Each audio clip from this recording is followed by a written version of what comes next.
বন্ধুরা, ঝাল সুজি তো আপনারা অনেকে অনেক রকম ভাবে বানিয়ে দেখেছেন। আমি যেভাবে বানালাম এইভাবে একবার বানিয়ে দেখুন, খেতে কিন্তু খুবই দুর্দান্ত হয়। নমস্কার বন্ধুরা, আপনারা দেখছেন মনের মতো রান্না। আমি আজকে আবারও একটা রেসিপি নিয়ে চলে এসেছি আপনাদের কাছে। আজকে আমাদের রেসিপি ঝাল সুজি। আমি এই রেসিপিটা কিভাবে বানিয়েছি আপনারা প্রথম থেকে শেষ পর্যন্ত ভিডিওটা স্কিপ না করে দেখতে থাকুন। তাহলে আমি যেভাবে ঝুরঝুরেভাবে সুজিটা বানিয়েছি আপনারাও ঠিক সেমভাবে বানিয়ে নিতে পারবেন। তার জন্য আপনারা ভিডিওটা পুরোটা দেখতে থাকুন। এই ঝাল সুজিটা আপনারা বাচ্চাদের টিফিনে দিতে পারেন কিংবা সকাল সন্ধ্যা টিফিনে হিসাবেও আপনারা খেতে পারেন। ঝাল সুজি বানানোর জন্য আমি এখানে 200 গ্রাম সুজি নিয়েছি। প্রথমে সুজিটা আমি ভেজে নেব, তার জন্য একটা কড়াই নিয়ে গরম করে নিয়েছি। তাতে সুজিটা দিয়ে দিলাম। গ্যাসের ফ্লেমটাকে মিডিয়ামে রেখে সুজিটাকে আমি 4 থেকে 5 মিনিট ভালো করে ভেজে নেব।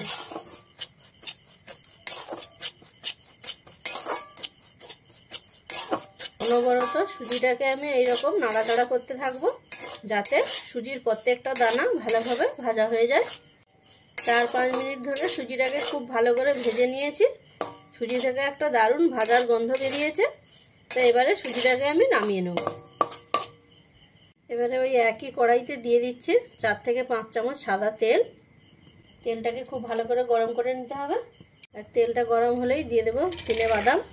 চিনেবাদামটা তেলের মধ্যে দিয়ে 2 থেকে 3 মিনিট বাদামগুলোকে আমি ভালো করে ভেজে নেব। গ্যাসের ফ্লেমটা এই সময় আপনারা লোতে রাখবেন, দিয়ে বাদামগুলোকে খুব ভালো করে ভেজে নেবেন। চিনেবাদামগুলোকে খুব ভালো করে ভেজে নিয়েছি, এবারে নামিয়ে নিচ্ছি। একই তেলে দিয়ে দিচ্ছি কালো সর্ষে, কাঁচা লঙ্কা 1 চামচ, দিচ্ছি কারি পাতা, তার সাথে দিচ্ছি পেঁয়াজ কুচি। আমি এখানে একটা বড় সাইজের পেঁয়াজ নিয়ে কুচি করে নিয়েছি। গ্যাসের ফ্লেমটাকে মিডিয়ামে রেখে সব কিছুকে একটু ভাজা ভাজা করে নিতে হবে।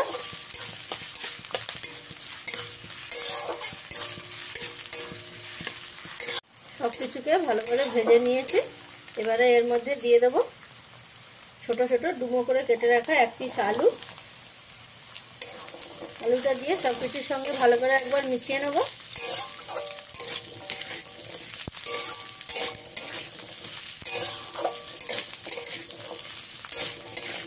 মেশানো হয়ে গেলে এর মধ্যে দিয়ে দেবো ডুমো করে কেটে রাখা 1 পিস গাজর। এটির সাথে দিয়ে দেবো পরিমাণ মতন লবণ। লবণটা দিয়ে সব কিছুকে ভালো করে মিশিয়ে দেবো। আমি এখানে 1 চামচ কাঁচা লঙ্কা দিয়েছি।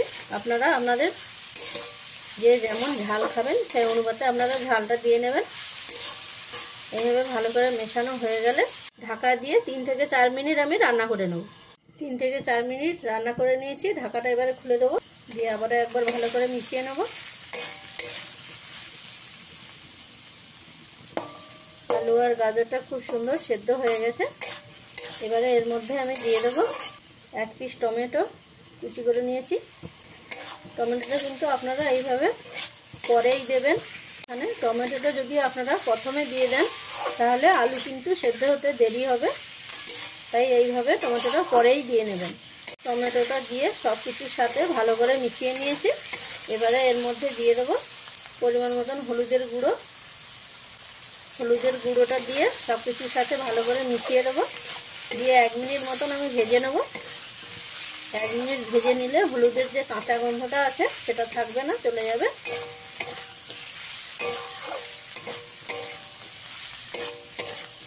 হলুদের গুঁড়োটা দিয়ে সব কিছুর সাথে প্রায় 1 মিনিট ধরে আমি ভেজে নিয়েছি। এবারে এর মধ্যে দিয়ে দেবো ভেজে রাখা সুজি। সুজিটা দিয়ে গ্যাসের ফ্লেমটাকে মিডিয়ামে রেখে প্রায় 2 থেকে 3 মিনিট সুজিটাকে ভেজে নিতে হবে।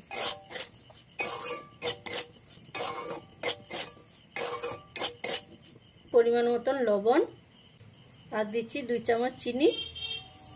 এখানে চিনির পরিমাণটা আপনারা আপনাদের প্রয়োজন মতো আপনারা বাড়িয়ে বা কমিয়ে নিতে পারেন। লবণ আর চিনিটা দিয়ে সব কিছুর সঙ্গে ভালো করে আবারও একবার মিশিয়ে দিতে হবে। আমি যেহেতু এখানে 200 গ্রাম সুজি নিয়েছি তাই এখানে জলের পরিমাণটা লাগবে আমার 2 কাপ।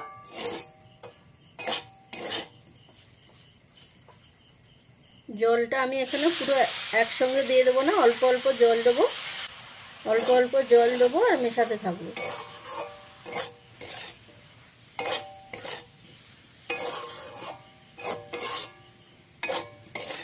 আপনারা এখানে কিন্তু পুরো জলটা একবারে দিয়ে দেবেন না, এইভাবে অল্প অল্প জল দিয়ে মিশাতে থাকবেন।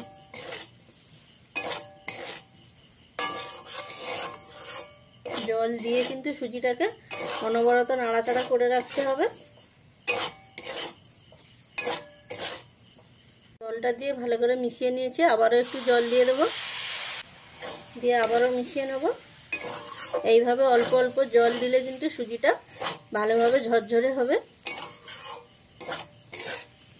এইভাবে জলটা দিয়ে অনবরত নাড়াচাড়া করে রাখতে হবে।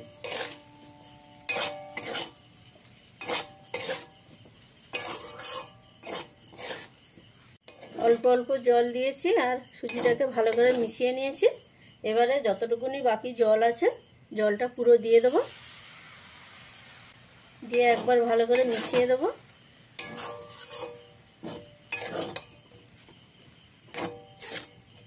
আর মেশানো হয়ে গেলে ঢাকা দিয়ে 4 থেকে 5 মিনিট আমি রান্না করে নেব। এই সময় গ্যাসের ফ্লেমটা একদম লোতে রাখবেন। 4 থেকে 5 মিনিট রান্না করে নিয়েছি, এবার ঢাকাটা খুলে দিচ্ছি। দেখুন বন্ধুরা, সুজিটা কত সুন্দর ফুলে গেছে। আর ঢাকা খুলে মাঝখানে আমি একবার মিশিয়ে নিয়েছিলাম। দেখুন প্রত্যেকটা সুজির দানা আলাদা আলাদা হয়ে আছে। এবারে এর মধ্যে দিয়ে দিচ্ছি ভেজে রাখা চিনেবাদাম, সাথে দিচ্ছি কাঁচা লঙ্কা কুচি, কারি পাতা, আর তার সাথে দিচ্ছি পাতিলেবুর রস।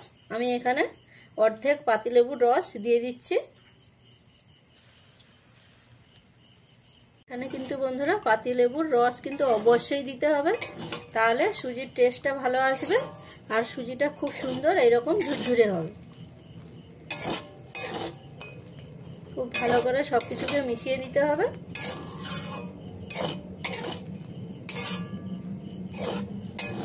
বন্ধুরা, ঝাল সুজি তো আপনারা অনেকে অনেক রকমভাবে বানিয়ে দেখেছেন। আমি যেভাবে বানালাম এইভাবে একবার বানিয়ে দেখুন, খেতে কিন্তু খুবই দুর্দান্ত হয়।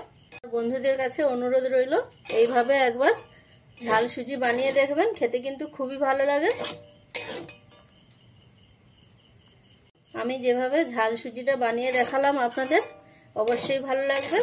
আর ভালো লাগলে চ্যানেলটাকে লাইক, শেয়ার এবং সাবস্ক্রাইব করবেন। আর ঝাল সুজিটা কেমন হয়েছে আপনারা কিন্তু কমেন্টের মাধ্যমে জানাবেন। আমার ঝাল সুজিটা কমপ্লিট হয়ে গেছে, আমি এবারে নামিয়ে নিচ্ছি। বন্ধুরা, আপনাদের সাথে দেখা হচ্ছে পরের একটা নতুন রেসিপি নিয়ে, পরের নতুন ভিডিওতে।